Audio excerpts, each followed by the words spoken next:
와우. 안녕하세요. 복싱 매니지먼트 코리아 황현철입니다. 지난 시간에 패더급의 살바도르 산체스, 그리고 에우제비오 페드로사, 나심 하메드, 이렇게 그 패더급 역사의 한 획을 그은 선수들에 대해서 이런저런 얘기를 나눴었습니다. 이번 시간에는 본격적으로 이 선수들의 가상 대결에 대해서 얘기를 한번 나눠볼 텐데요. 지난번 가상 대결 때도 몇 차례 말씀을 드렸지만 이 가상 대결이라는 것은 그야말로 가상 대결입니다. 각자 생각하는 바가 다 다르기 때문에 결과가 본인의 생각과 다르다고 해서 너무 예민하게 받아들이시거나 그러지는 않으셨으면 좋겠어요. 저희가 생각하는 대로 얘기를 한번 나눠보도록 하겠습니다. 역시 그 저희 맏형 그 WBC 국제심판위원이신 임준배 국제이사님 나오셨습니다. 네, 안녕하세요. 복싱엠 이성열 이사님도 같이 자리에 계십니다. 안녕하세요. 자, 그러면 그 80년대 초반에 패더급을 양분했었죠. 그 WBA 챔피언 에우제비오 페드로사, 그리고 WBC 챔피언 살바도르 산체스, 이 두 선수는 82년경에 실제적으로 통합전에 대한 얘기가 오갔고 그 대전 협상이 어느 정도 진전이 됐었던 것으로 알려졌었는데 산체스 선수의 그 갑작스런 사망으로 꿈의 대결이 되고 말았습니다. 이 두 선수의 가상 대결에 대해서 한번 얘기를 나눠보도록 하겠습니다. 우선 그 에우제비오 페드로사의 경우 그 후반에 이제 발동이 걸리는 그런 슬로우 스타터고, 산체스 경우는 슬로우 스타터라기보다는 1라운드부터 마지막 라운드까지 자기 평정심을 절대 잃지 않고 그 인아웃을 자유자재로, 겉으로 보기에는 아웃복서 같은데 또 들어갈 때는 또 카운터 블러가 정확하게 꽂히는 그런 약간 인파이팅성 아웃복서의 그 선수인데, 이 두 선수가 맞붙었을 때는 6라운드까지, 초반 6라운드까지는 서로 손을 절대 넘질 않을 것 같고요. 그러면서 6라운드 지나면서 페드로사가 조금 이제 압박을 시작할 겁니다. 산체스는 계속 평정심을 유지할 거고 절대로 들어가지 않을 거고, 그 페드로사의 압박이 되면서 한 8에서 10라운드 사이에 카운터 블로에, 산체스의 카운터 블로에 페드로사가 다운을 한번 경험할 것 같고요.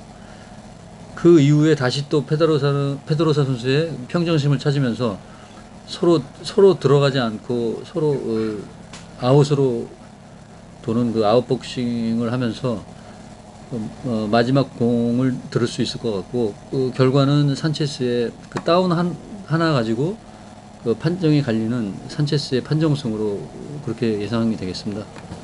자, 이성열 이사님은 산체스의 이제 판정승을 예상을 하셨고요. 제 경우에는 이제 두 선수가 맞붙는다고 하면 박진감 넘치는 시합이 되지는 않을 것 같아요. 일단 상당히 그 빡빡한 그런 승부가 예상이 되는데, 산체스의 경우는 그 일정한 패턴의 그 압박, 하지만 그 발이 빠르고 자유자재로 그 인아웃을 넘나드는 페드로사의 그 어떤 기교라든지 그런 디펜스를 산체스가 시원하게 뚫지는 못할 것 같은 그런 생각이 듭니다.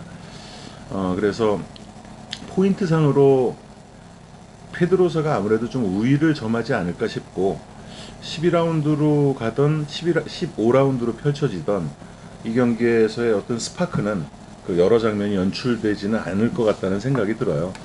하지만 그 다양한 어떤 공격 그리고 디펜스의 견고성에서는 페드로사가 좀 우위에 있기 때문에 저는 근소차의 페드로사의 판정승을 한번 좀 예상을 해봅니다. 김준배 의원님은 어떠십니까?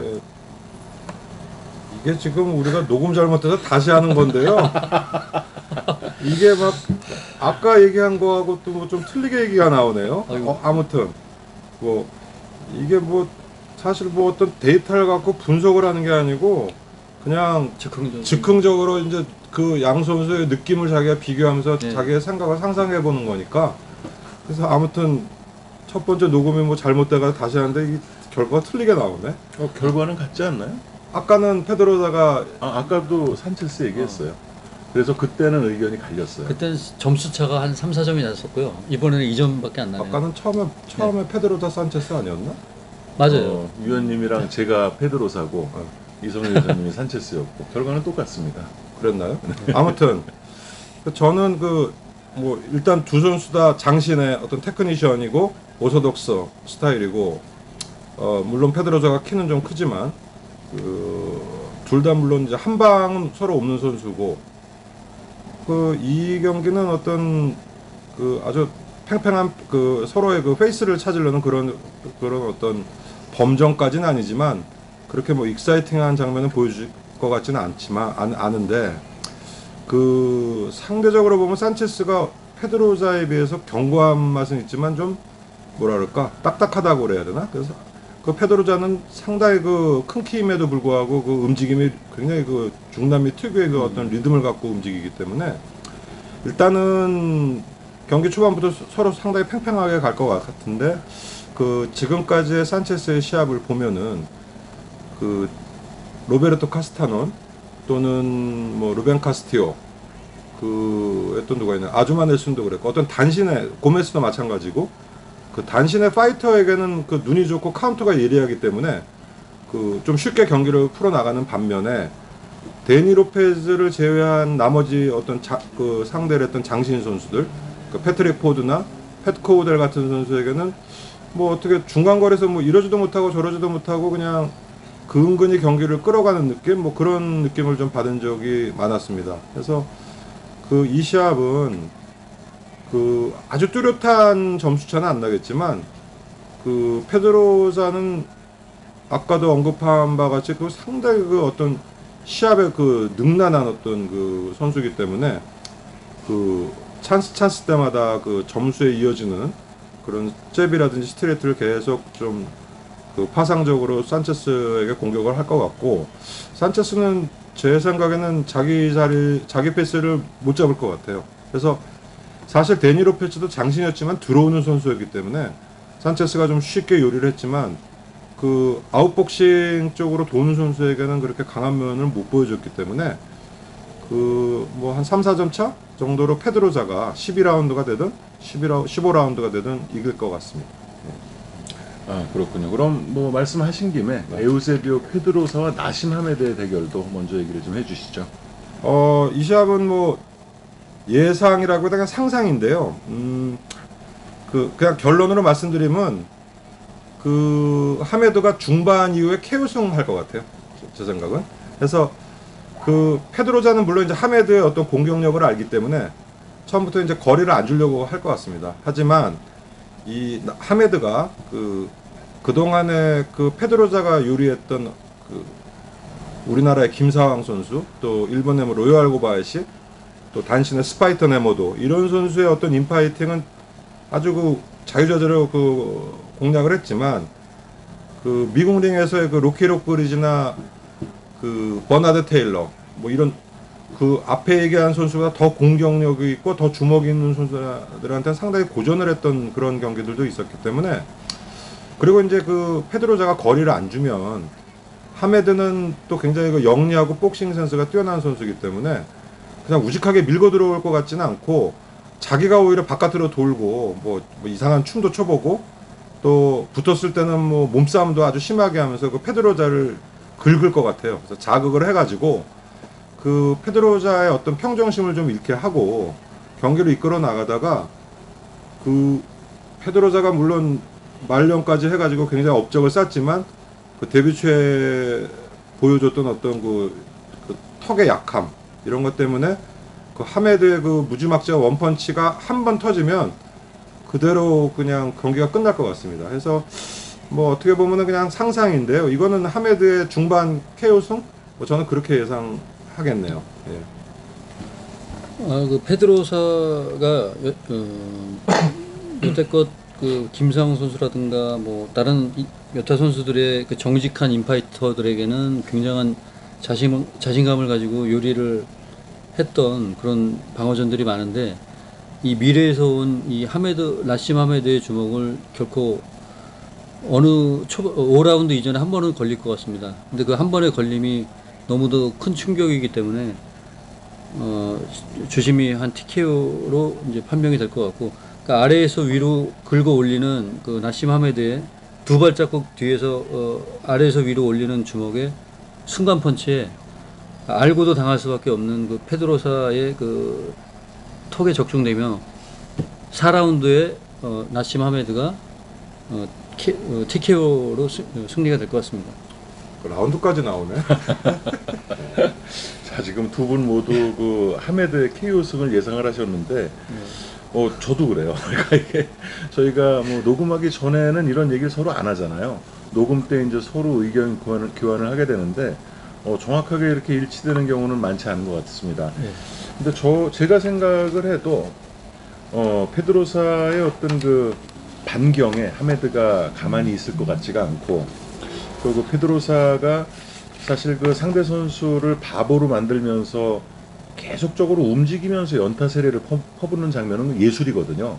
근데 하메드가 그런 그 포지션을 허용할 것 같지 않다는 생각이 들고, 또한 그 하메드가 가지고 있는 일발 필도라든지 그 펀치력의 수준이 그 패더급에서는 그 최고의 수준에 이르기 때문에 결국은 그 페드로사가 그간 겪어보지 못했던 그런 그 순발력 있는 변칙 복싱에 의해서 그 탄착점을 찾지 못할 것 같아요. 하메드에 대한 어떤 공격 지점을 찾지 못하고 결국은 그 하메드의 페이스에 말려서 KO패하지 않을까, 저도 그렇게 예상을 합니다. 지금 그 산체스와 페드로사의 대결은 페드로사 승리가 2명, 산체스의 승리가 1명이었고, 그 페드로사와 하메드의 대결은 저희 3명은 모두 그 하메드의 KO승을 예상을 하게 됐네요. 자, 그러면 이번엔 살바도르 산체스와 나심 하메드의 경기인데 어떤 분이 먼저 얘기해 주시겠습니까? 네, 매도 먼저 받겠습니다. 정말 힘든 경기인데 나심 하메드하고 그 산체스의 경기죠. 그 나심 하메드가 초반에 고메즈처럼 달라붙어서 마구 펀치를 내밀겠지만, 산체스의 그 평정심 있는 그 주먹 카운터 블로와 아웃에서 저 먼치감치에서 던지는 그런 그 롱 펀치들이 하메드를 조금씩은 괴롭혀가면서 미세하게 이제 근소하게 서로 앞서거니 뒷서거니 하면서 중반까지는 갈 것 같고요. 아까도 처음에 이제 녹음 끊기기 전에 제가 말씀드렸듯이 산체스 같은 경우에는 뭐 영화계로 따지자면은 뭐 이설용으로 저는 좀 생각했고, 그 다음에 같은 자국의 그 훌리오 세자르 차베스의 경우에는 성룡으로 그렇게 저는 이제 생각을 하고 있습니다. 그래서 그 산체스의 천재성이 결코 인파이터들이 그 카운터 달인들에게 결코 쉽게 다른 선수들에게 그렇게 쉽게 했던 그런 주먹들이 통하지는 않아요. 그래서 카운터의 달인인 산체스가 그 인파이팅의 달인인 인파이팅의 그 자유자재로 쓸 수 있는 그 하메드의 한 3점 정도 그렇게 판정으로 산체스의 승리로 그렇게 예상하겠습니다. 자, 이성렬 의사님은 나심 하메드에게 산체스가 그 3점 차 정도의 판정승을 거둘 것이다, 그렇게 예상을 지금 한 것이고요. 제 생각은 그 페드로사의 경우와는 좀 다른데, 그 산체스가 가지고 있는 강점 중에 하나는 정말 단단한 턱, 그 맷집, 그런 부분에서 고메스의 펀치도 전혀 통하지 않았던, 전혀 안 통했습니다. 그렇죠. 그 부분이 아마 하메드에게도 적용이 되지 않을까 싶은데, 순발력이 있고 그 변칙적인 움직임 때문에 아마 초반 라운드에나 산체스가 좀 하메드의 펀치를 허용할 것 같아요. 허용할 거는 같지만 충격을 하메드가 주기는 좀 어려울 것 같고, 산체스의 그 단순하지만 그 대단한 압박, 그런 복싱이 계속돼 가면서 그 하메드의 페이스를 잡아내지 않을까 싶습니다. 그래서 제 생각에는 그 중반 이후에 후반 라운드에 그 산체스의 그 KO승을 예상을 해봅니다. 하메드가 쓰러질까요? 뭐 다운도 워낙 많이 당하는 선수고, 맷집에 있어서는 하메드도 그렇게 내세울 건 없다고 보여지는데, 그래서 뭐 제가 생각하는 그림은 그 산체스와 고메스전과 좀 비슷한 양상이 되지 않을까, 그렇게 생각이 되네요. 저도 뭐 그 비슷한 생각인데요. 어쨌든 그 하메드의 압박에 대처하는 게 이 산체스는 페드로자와는 좀 틀리리라고 생각이 됩니다. 하고 일단 페드로자에 비해서 산체스는 맷집이 상당히 그 강한 편이기 때문에 하고 어떤 그 냉정함의 그 하메드의 어떤 도발에도 그렇게 쉽게 페이스가 흔들릴 것 같지가 않고 그 특히 그 어떻게 보면 하메드 같은 스타일이 물론 아주 굉장히 그 극심한 변칙이지만 그동안의 시합을 보면 산체스에게는 하메드 같이 들어오는 스타일이 아주 그 어떻게 보면 좋은 먹잇감이 될 수 있죠. 더구나 하메드는 워낙 강하게 들어오긴 하지만 그 들어올 때 보면 굉장히 그 디펜스에 허점이 많은 선수입니다. 그래서 산체스가 그거를 놓칠 것 같지는 않고 그래서 그 하메드가 경기 중반 지나면서 좀 초조해져 가지고 굉장히 그 심한 어택을 하겠지만 오히려 그 재힘에 뭐 한 번 내지는 두 번의 다운을 당하고 뭐 큰 차이로 판정패하지 않을까 뭐 그런 생각을 하게 되네요. 그래서 산체스의 그 큰 차이의 판정승 뭐 이 정도로 생각을 하게 됩니다. 예. 승자는 요번에 저희 세 명이 다 산체스가 됐고 두 분은 판정승 그리고 한 명은 이제 KO승이 예상이 됐는데 미들급 대와는 좀 다르네요. 그 패더급은 각자의 스타일이 너무 극명하다 보니까 이제 물고 물리는 이제 그런 그 예상이 이제 저희끼리 도출이 됐는데요. 지금 이 자리에 김태환 님이 오시기로 했었는데 지난번 카오사이 갤럭시와 와타나베지로의 가상 대결 때 같이 복싱 토크에 참여해 주셨던 분입니다. 근데 이제 급한 개인사 때문에 오지는 못하시고 이 세 선수에 대한 내용 그리고 가상 대결에 대한 그런 그 예상평을 녹음 파일로 보내주셨어요.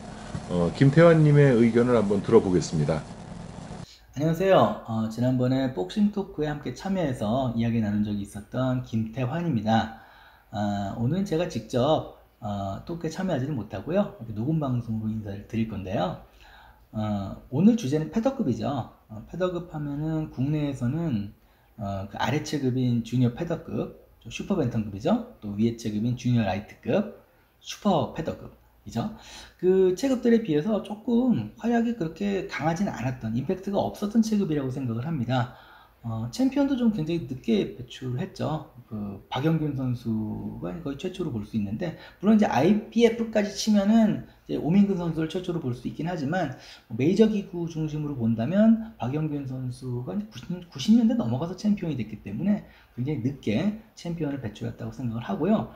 그 외에도 그 아래 체급, 즉 주니어 패더급 같은 경우는 뭐 홍수환, 염동균, 뭐 정승현부터 시작해서 나중에 나오는 뭐 허준이라든가 이승훈 뭐 여러 명의 선수들이 탁탁 떠오르는 선수들이 많이 있는데 패더급은 좀 그렇지 못한 경향이 좀 있고요. 뭐 주니어 라이트급 같은 경우 여기도 뭐 최충일, 김태호, 뭐 오영우부터 시작해가지고 뭐 뛰어난 선수들이 많았죠. 금방금방 떠오르는 선수들이. 그만큼 이제 패더급이 조금 위 체급과 아래 체급에 비해서 좀 부족했던 면이 있다고 생각을 합니다.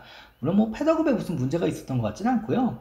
상대적으로 그때 당시에 이제 그 패더급이 좀 더 강한 선수들, 세계적으로 강한 선수들이 포진이 되어 있었기 때문에 아무래도 주니어가 붙는 이 체급이 좀 더 활동하기가 편해서 위 체급, 아래 체급으로 이동을 하다 보니까 그리 된 것이라고 생각을 합니다. 국내는 뭐 이 정도로 해두고요. 해외로 놓고 보면은 오늘 토크의 주제가 되고 있는 이제 하메드 그리고 산체스, 그 페드로사 이 세 명이 이제 가장 인기 있고 뛰어난 선수들인데요. 결론부터 얘기하면 페드로사 선수보다는 하메드 선수와 산체스 선수의 인기가 월등히 좀 뛰어나다고 생각합니다. 이제 인기도로만 놓고 본다면 그렇다는 얘기죠. 특히 또 하메드 선수와 산체스 선수를 볼 때도 이 세대가 좀 갈린다고 생각을 해요. 90년대 이후에 복싱을 많이 봤던 그런 세대들은 하메드 선수의 그런 어떤 묘기 같은 또 가드를 전혀 하지 않는 그런 복싱들을 굉장히 신기하면서도 대단하다 이렇게 받아들였을 것 같아요. 거기에 비해서 이제 그 이전 세대들은 조금 뭐 하메드의 복싱이 좀 마음에 들지 않았던 그런 분들도 많이 있었을 것 같고요. 산체스가 고메스를 잡을 때 그 모습을 보고 굉장히 산체스에 대한 어떤 그 복싱을 굉장히 높이 평가했던 그런 분들도 많았을 것이라고 생각을 합니다. 일단 여기서 이제 제 개인 의견 좀 얘기를 해야겠죠. 저는 그 개인적으로 볼 때 뭐 세 선수 모두 뛰어난 선수고 뭐 가상 대결을 붙여본다면 어떻게 될지 모르지만 일단은 가장 뛰어난 업적을 냈던 선수는 저는 페드로사 선수라고 생각을 합니다. 뭐 이 선수가 이제 벤턴급에서 활약을 할 때는 사모라 선수에게 이제 KOP 당하면서 좀 그 맷집도 약하고 그런 모습을 보여줬지만 저는 그 주니어 플라이급의 사파타 선수랑 페드로사 선수가 거의 아주 비슷한 스타일의 복싱을 한다고 생각을 하고 이 선수들의 그 활동도 좀 비슷했다고 생각을 일단 해요. 페드로사 선수는 당대가 어떤 선수와 그 붙는다고 해도 뭐 하면 두 번, 세 번 이렇게 싸운다면 한 세 번까지 싸운다면 두 번은 이길 수 있는 선수가 아닐까라는 좀 생각을 해봅니다. 그만큼 기복이 좀 적고 그 기량 자체가 완전 뛰어나니까요. 거기에 비해서 이제 산체스 같은 경우는 임팩트는 대단하죠. 뭐 고메스를 이긴 시합이라든가 뭐 데니 로페스를 이긴 시합이라든가 뭐 이거 대단하죠. 그리고 이제 안타깝게도 중간에 또 이제 교통사고로 사망한 그런 모습들을 보면서 이 선수가 더 많은 꿈을 펼칠 수 있는 그런 선수임에도 불구하고 여기서 끝났다는 그 안타까움 같은 것이 사실은 있습니다. 그럼에도 불구하고 제 개인적인 의견은요, 기복이 좀 심한 선수였다고 생각을 해요. 큰 경기에는 강해서 데니 로페스라든가 무슨 아주마 넬슨전이라든가 고메스전에서는 굉장히 그 좋은 경기를 벌였는데 그 사실 좀 더 대수롭지 않은 선수였던 뭐 패트릭 포드라든가 카우델 선수라든가 이런 선수와의 시합에서 굉장히 이렇게 좀 고전한 그런 모습들을 보면서 이 선수가 좀 기복이 심한 건지 아니면은 상대를 좀 얕잡아서 연습을 요것밖에 안 한 건지 그거 좀 의심이 되는 그런 시합들이 있었어요. 산체스 선수의 그 전 경기를 보다 보니까 우리가 생각하는 그 강력한 산체스가 과연 맞나? 라는 그런 의문이 생기기도 했었습니다. 하메드 같은 경우는 이제 그 세대가 좀 다르죠. 이제 이때는 이제 WBO라든가 IBF까지 많이 인정을 받던 그 이후의 세대이기 때문에 하메드는 뭐 WBO라든가 IBF라든가 이렇게 좀 마이너 기구에서부터 이제 시작을 했죠. 뭐 이때는 뭐 사실 마이너라고 생각을 해봅니다. 제 개인적인 생각을 볼 때는요, 산체스 선수와 하메드 선수가 만약에 싸운다면 산체스 선수가 이길 것 같아요. 개인적인 생각입니다. 하메드 선수가 산체스의 어떤 정통 복싱을 이기기는 조금 힘들 거라는 생각이 듭니다. 만약에 이긴다면, 하메드가 이긴다면 KO승일 것 같고요. 산체스가 이긴다면은 대차의 판정승일 것으로 저는 그렇게 생각을 합니다. 아까도 말씀드렸듯이 산체스 같은 경우는 그 기복이 심한 그런 복싱을 좀 하는 경향도 있기 때문에 불안 요인이 좀 있긴 있어요. 그래서 이제 제 경우는 제 생각에는 산체스와 하메드는 이제 그 정도로 갈 것 같고요. 페드로사 선수 같은 경우는 하메드 같은 경우는 페드로사가 확실히 이길 수 있을 것 같습니다. 그 하메드의 그런 변칙 복싱이 별로 통하지 않을 것 같다는 생각이 들어요. 페드로사에게는. 그리고 산체스 같은 경우는 그게 이제 뭐 궁합이 어떻게 맞느냐에 따라 좀 다르겠지만 한 3번 정도 붙는다면 2번 정도는 페드로사가 이기지 않을까. 개인적인 생각입니다. 그래서 저는 사실상 이 셋 중에 최강을 페드로사로 보고 두 번째가 산체스, 세 번째가 하메드 이렇게 생각을 합니다. 뭐 다른 의견 많이 있으시겠죠? 예, 저는 제 의견은 여기까지입니다. 김태환님의 의견을 들어봤는데 역시 그 논리적으로 조리 있게 잘 얘기를 해주신 것 같습니다. 김태환님은 일단 그 페드로사와 산체스의 승자는 페드로사, 그리고 또 페드로사와 하메드의 승자도 페드로사, 그리고 산체스와 하메드의 승자는 산체스가 될 것 같다라는 이제 그 의견을 얘기를 해주셨고요. 아마도 이제 많은 그런 그 각자의 의견들을 가지고 계실 거라고 봐요. 그러면 이 세 선수들만 지금 얘기를 하다 보니까 간단하게 이제 3경기로 끝이 났는데 사실 뭐 그 다음 시간에 이제 패더급에 대해서 국내 해외 그 유수 선수들에 대해서 얘기를 나누겠지만 이 페드로사나 산체스나 하메드 선수와 한번 이런 선수와 대결을 붙여보면 어떨까 하는 의견들이 좀 있을 것 같은데 우리 임준배 위원님께서는 누가 한번 필적해 볼 만할 것 같습니까? 그냥 저는 재미로 페더급은 뭐 아시겠지만 그 말 그대로 뭐 페다 그 깃털 이란 뜻이죠. 근데 이게 이제 그 곤투가 8체급 있을 때는 경량급 쪽에 가까웠는데 사실 지금 이제 경량급 쪽에 뭐 미니멈이라든지 라이트 플라이든지 슈퍼 플라이든지 체급이 많이 생기면서 지금은 거의 가운데 정 가운데쯤 있는 체급이 됐죠. 하고 뭐 다음 회에 또 말씀드렸지만 아주 그 유수와 같은 많은 선수들이 그동안 있었습니다. 그래서 저는 어떤 실력의 그런 걸 떠나서 아주 그 좀 재밌는 시합이 될 것 같은 게 언뜻 지금 생각나는 게 IBF 페더급 챔피언을 했던 그 호르헤 파에스와 나심 하메드가 붙으면 재밌겠네요. 정말 일단 시합 레벨을 떠나서 정말 그 등장부터 아주 그 두 선수가 희한하게 등장을 해가지고 정말 마다 않고 난타전을 벌릴 것 같아요.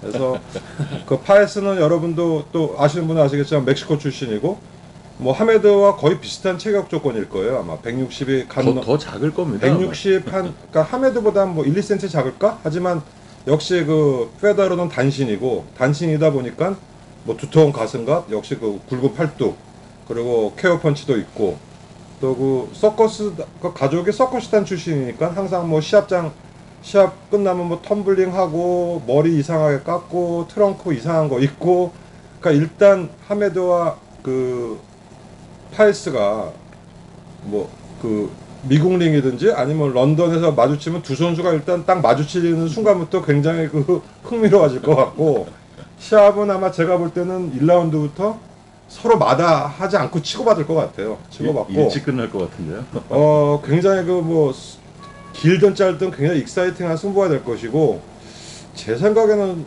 서로 다운을 한두 번씩 서로 주고받을 것도 같고 뭐 다운 될 때마다 그냥 또 아주 용기 있게 일어나서 하는데 결과적으로는 어떤 그 파괴력에서 좀 앞서는 하메드가 KO승을 거두지 않을까. 하지만 시합은 정말 그 어떤 고급 기술전 뭐 이런 레벨을 떠나서 우리가 좋아하는 그 소위 말하는 난장 까는 시합 뭐 그런 게 될 것 같아요. 그래서 그 물론 뭐 아주 그 엘레강스한 고급 레벨의 선수와 붙여보는 것도 괜찮지만 그 캐릭터가 어떻게 보면 조금 비슷한 데가 있고 그리고 파에스도 굉장히 변칙이잖아요. 그렇죠. 네, 굉장히 변칙이기 때문에 변칙 대 변칙이면서 비슷한 체격 조건에 어느 정도 그 주먹도 상당히 파괴력을 갖고 있는 두 선수가 붙으면 굉장히 그 내용은 흥미로운 시합이 될 것 같습니다.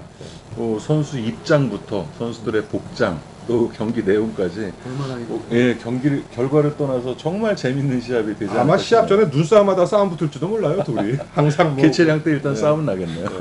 그래서 그런 시합하면은 어떤 그 클래시컬한 어떤 그런 그 명승부를 떠나서 뭐 아주 재밌는 시합이 될 것 같아요. 네, 그래서 일단 결과는 파이스보다는 그래도 주먹에서 조금 우위를 보이는 그 하메드가 KO승을 거두지 않을까. 뭐 난타전 끝에 뭐 그렇게 예상을 한번 해봅니다. 네. 아이고 재밌는 대결이 될 것 같고요. 이성렬 이사님은 누구를 꼽고 싶으십니까? 저는 뭐 이런 임 의원님처럼 그런 전문가는 아니기 때문에 뭐 언뜻 생각나는 선수는 없는데 지금 방금 말씀하셨듯이 그런 굉장한 그런 그 쇼적인 그 측면이 있는 그런 시합보다는 저는 크리스 존과 그 에우제비오 페드로사의 그 기술 복싱의 대결을 한번 꼽아보고 싶은데 정말 그 예. 야, 우열을 이게 가리기 어렵네요. 정반대 그런 이제 시합 양상이 될 것 같고요. 그 뭐 둘 다 뭐 거의 20차 방어까지 거반 두 선수가 했는데 이런 시합 같은 경우는 그냥 12라운드 무승부로 정말 재미없는 시합으로 서로 수싸움만 계속하다가 뭐 균형이 끝까지 이게 무너질 것 같지가 않고요. 그냥 12라운드 무승부로 그것도 인도네시아에서 했을 경우에 뭐 에우제베 페드로사의 그 특허인 그 전매 특허인 해외 홈링보다는 자국링보다는 해외 나가서 원정 방어를 많이 했기 때문에 그렇게 했을 경우에 이제 인도네시아에서 했을 경우에 뭐 무승부로 그렇게 정말 재미없는 시합으로 끝날 것 같습니다. 이게 크리스 존 선수가 참 시합은 재미없게 하는데 그 이제 우리 같은 사람은 곤투 오래 봐도 역시 치고받는 게 좋은데 어떨 때 보면은 매니아 중에는 그런 어떤 기술전 아주 그 수싸움을 또 굉장히 재밌어하는 그런 또 매니아층도 있더라고요. 그렇죠. 그런 분들이 보면 상당히 그 고급 기술전이 되면서 또 나름 흥미가 있을 것 같고 크리스 존도 이게 참 얼굴 생긴 거나 복싱하는 거 보면 참 지루하고 한데 정말 실력은 깊죠. 그래서 뭐 까다로운 복싱을 하니까 상대 선수들이 맞추질 못해요. 그러니까 소위 뭐 물론 마르케스가 초년병이었지만 그 마누엘 마르케스 이기는 거 보면 뭐 수월하게 이기고 또 프레디 노우트도 또 뭐 그렇게 어려움 없이 이기는 걸 보면 상당히 어떤 수싸움이나 기술에서는 특히 디펜스에서는 정말 타의 추종을 불허하고 뭐 페드로자도 이해 못지않으니까 정말 그 고급스러운 매니아들한테는 좋은 경기지만 저희는 끝까지 다 못 볼 그런 경기가 되겠네요. 어쨌든 그 크리스존과 에우제비오 페드로사도 상당히 그 재밌는 그런 상상이 될 것 같습니다. 저는 패더급의 그 많은 선수들 중에서 그래도 90년대에 그 활동했었던 그 필리핀의 루이시토 에스피노사가 좀 눈에 들어와요. 그 벤텀급 시절보다는 일본어로 스카웃되면서 이제 패더급에서 실질적으로 복싱에 눈을 뜨게 되는데 이 선수 패더급 전성기 시절에는 전 세계 어느 시장에 내놔도 다 통했을 것 같은 그런 또 강인함이 느껴지거든요. 그래서 만일 이 선수가 산체스랑 대결을 했다면 정말 그 멋진 승부가 되지 않았을까. 산체스의 그런 그 견고한 내구력 있는 그 맷집을 그 루이시토 에스피노사가 많이 두들겨서 흠집을 좀 낼 것 같기도 하고 결론적으로는 산체스가 그 판정승을 거둘 것 같습니다. 그 에스피노사를 KO 시키기는 좀 어려울 것 같고 그 에스피노사의 역동적인 복싱에 인파이터지만 산체스가 좀 고전하는 그러면서 그 포인트로 가까스로 이제 이기는 그런 시합이 되지 않을까 싶은데 사실 그 하메드와 동시대에 챔피언을 했기 때문에 그 WBC 챔피언을 에스피노사가 할 때 하메드와 어떤 통합전이 성사가 됐었다면 참 재밌는 승부가 되지 않았을까 그런 또 생각도 해보게 되네요. 에스피노사는 페다급이지만 체격 보면 라이트급 정도 돼 보이죠. 체격이 정말 잘 빠졌어요. 정말 잘 빠졌고 뭐 나름 주먹도 있었고 그 알레한드로 곤자레스와 2차전에서 그 멕시코 원정하는 걸 보면 정말 압도적으로 그 곤자레스를 그래서 그 펀치가 먹힐 때는 정말 무서운 펀치력을 보였던 그런 선수인데. 근데 마지막에 왜 이렇게 했는지 모르겠는데 그 개인적인 생각으로는 못 잡힌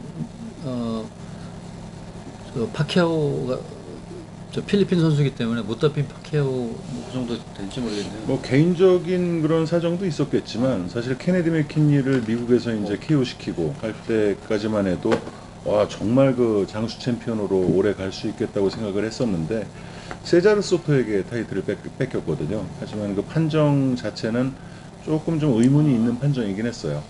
배터리도 좀 많이 좀 떨어졌을 제 때였고. 생각에는 일본에서 프로모팅을 할 때는 그 뭐 그런 방법을 일본에서 많이 쓰는데 그 한 쿠션 해가지고 수입을 해서 세계 챔피언을 만들고는 일본 선수를 도전시키는 뭐 그런 패턴도 페더급은 생각을 했었을 것 같고 실제로 일본에서 세계 챔피언을 만들고 일본 선수들이 도전을 했었죠. 히라나카 노부토시도 도전을 했었죠. 했는데 그것도 안 되고 결국은 뭐 프로모터 쪽에서도 이제 큰 흥미를 잃었던 것 같아요 마지막에는. 그래서 어떤 매치도 잘 성립이 안 되고 뭐 케네디 맥킨이나 그 알레한드로 곤자레스를 이겼을 때 새 같으면 미국 쪽 프로모터 쪽하고 연결했으면 좀 더 큰 시합을 하면서 자기도 어떤 모티베이션을 갖고도 했었을 것 같은데 뭐 그런 프로모터의 어떤 그런 비즈니스 부재도 좀 담당을 했던 부재라기보다는 외국 선수기 때문에 계약할 때 이제 계약 기간을 가지고 합니다. 근데 그 기간이 끝나면서 그 에스피노사는 사실 몸값이 상당히 많이 올라간 상태였고 그것을 일본 측에서 이제 맞춰주기가 어려운 그런 상황이 됐었어요. 그러면서 이제 약간의 잡음이 좀 들렸었고 그러면서 해외 시장의 다른 쪽으로 이적도 고민을 했었는데 다른 쪽에서 이제 받아주질 않았었거든요. 걸맞는 그 돈을 받았다면 에스피노사가 이제 갔을 수도 있었을 텐데 맞는 그 쪽이 없었고 일본에서 활동했던 그 차코프 유리나 이제 우즈벡 나자로프 두 선수가 이제 동시에 교회이즘으로 스카웃돼서 활동을 했었는데 나자로프 같은 경우에도 WBA 라이트급 챔피언일 때 계약 기간이 끝나면서 교회이즘에서 그 재계약을 할 때 몸값을 못 맞춰줬어요. 그러면서 프랑스로 가게 되죠. 유럽으로 건너가서 프랑스에서 이제 나자로프를 수입하면서 근데 수입하자마자 타이틀을 뺏겨버립니다. 그 프랑스 선수 그 장 바티스트 맨디를 도전시켜가지고 뭐 그 당시에 시합을 보면은 나자로프가 이제 복싱에 흥미가 없어진 것 같고 좀 무기력하게 지죠. 그 바티스트 맨디한테도 무기력하게 지고 결국은 뭐 타이틀 팔은 거죠. 그걸 가가지고 프랑스 그러니까 가서. 그게 그런 것 같아요. 아무래도 프로복싱이 아무리 프로라 할지라도 그 자국 내에서 사랑을 받으면서 그 선수 생활을 하는 것과 또 이제 연고가 없는 외국에 나가서 용병으로 떠돌이죠. 뛰는 것은 예. 그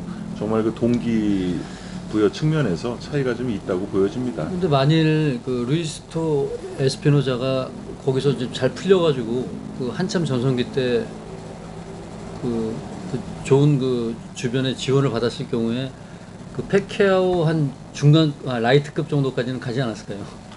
아마 페케아오 미들급 주니어 미들급까지는 힘들겠지만 에스피노사 체격으로 라이트까지는 그래도 가능하지 않았을까 싶은데, 근데 파키아오는 뭐그 필리피노지만 워낙 특별한 선수기 때문에 예외로 해둔다고 쳐도 그 필리피노들이 기복이 참 심해요.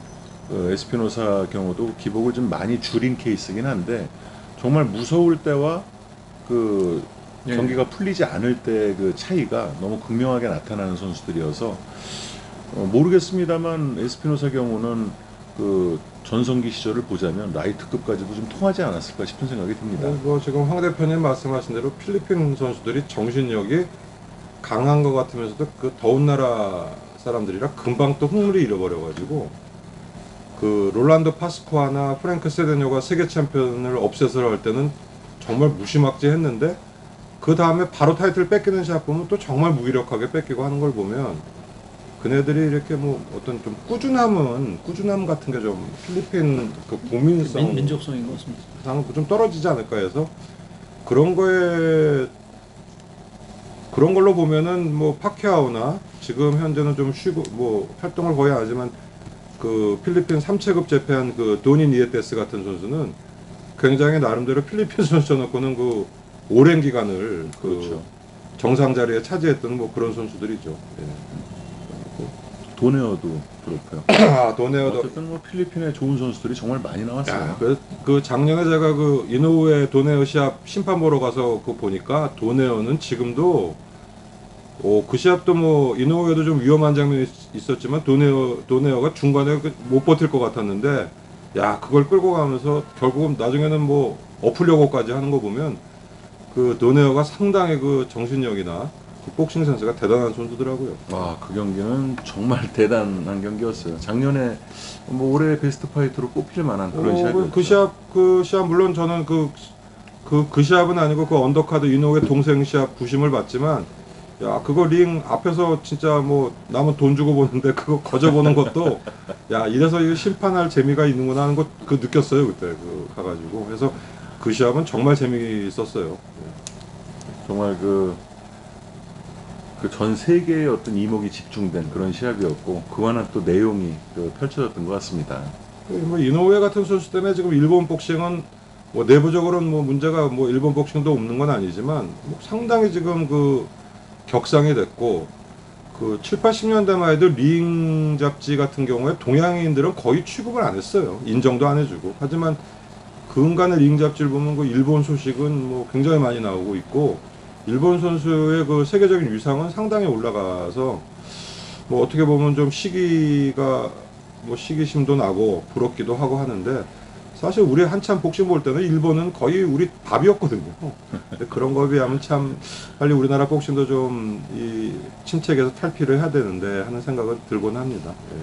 지금 뭐 패더급에 대해서 이렇게 얘기를 하고 있지만 지금 뭐 현재 선수를 좀 홍보를 하자면 그 복싱 패더급 챔피언의 이재우 선수가 있습니다.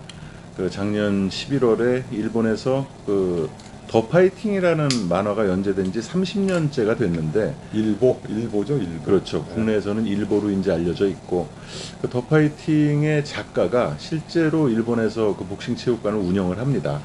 JNB 스포츠 센터 해가지고 후쿠시마 마나부라는 선수를 세계 타이틀에도 도전을 시키고 실질적으로 복싱계에서도 활동을 하는 분인데 이분이 이제 만화 그 연재 30주년을 기념해서 패더급 토너먼트를 개최했어요. 거기 이제 일본 선수 4명, 또 필리핀 선수 1명, 중국 선수 1명, 또 한국에서는 이재우 선수 이렇게 참가를 해서 그 각축을 벌였었는데 작년 11월에 8강전에서 이제 일본에서 21승 19KO를 거두고 있던 타메다 스요시를 3라운드에 KO시키면서 센세이션을 일으킵니다. 사실 그 대진표 자체를 그 만화의 원작자가 직접 했어요. 그래서 타메다 스요시를 본인은 우승 후보로 생각한다고 하면서 그 옆에 이재우 선수의 이름을 붙였었거든요. 하지만 이제 보기 좋게 그 KO승을 거두고 그 4강에 진출을 했었는데 금년 2월 27일이었어요. 이제 준결승에 진출을 해서 쿠사노 신고라는 선수를 만났는데 이 선수가 이재우 선수의 그 공격력을 알고 계속 8라운드 내내 도망을 다닙니다. 그래서 결국은 적지지만 2대 0으로 그 정말 아쉽게 판정패를 하면서 경기 내용은 어땠나요? 경기 내용은 박빙이었어요. 국내에서 했으면 이겼을 경기고요. 또 자국에서 했기 때문에 쿠사노 신고가 이제 마음 놓고 도망다녔던 그런 시합인데 공교롭게도 그 시합이 이제 일본에서 코로나 전에 마지막 시합이 됐습니다. 그 시합 때 갔을 때 정말 일본 측에서는 운이 좋다. 내일부터 경기는 전부 이제 그 캔슬이고 코로나가 끝나면 이제 경기가 개최된다고 그래서 2월달에 이제 마지막 시합을 정말 아깝게 지고 그렇게 왔는데 이재우 선수 정말 가능성 있는 선수입니다. 이 선수가 또 인성 자체도 그렇고 그 취미가 운동밖에 없어요. 그래서 아마 이 선수를 눈여겨 보시면 아마 앞으로 사고를 칠 수도 있는 그런 그 잠재력을 가진 선수니까 눈여겨 봐주시면 감사하겠습니다. 빨리 우리나라도 그 세계 타이틀 매치를 또 해야 될 텐데요. 그리고 세계 챔피언도 또 나와야 될 텐데요. 그렇죠. 나오지 않겠습니까? 지금 사실 페더급 얘기를 하니까 얘기인데 WBA 페더급 챔피언은 그 중국 선수입니다. 그 어떻게 발음하죠? 주건이라고 하나요? 주켄.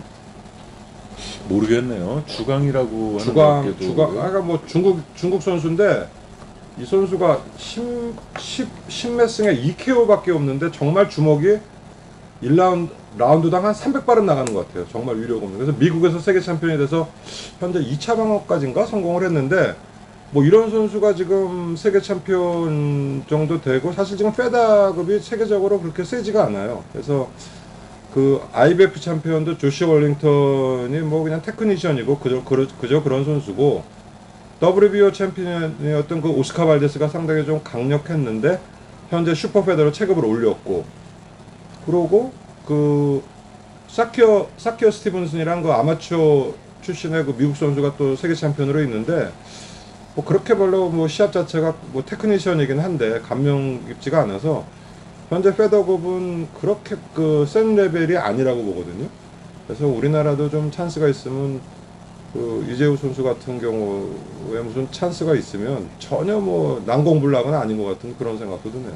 일단은 뭐 세계 랭킹에 들어가야 되는 그런 우선 과제가 있고요.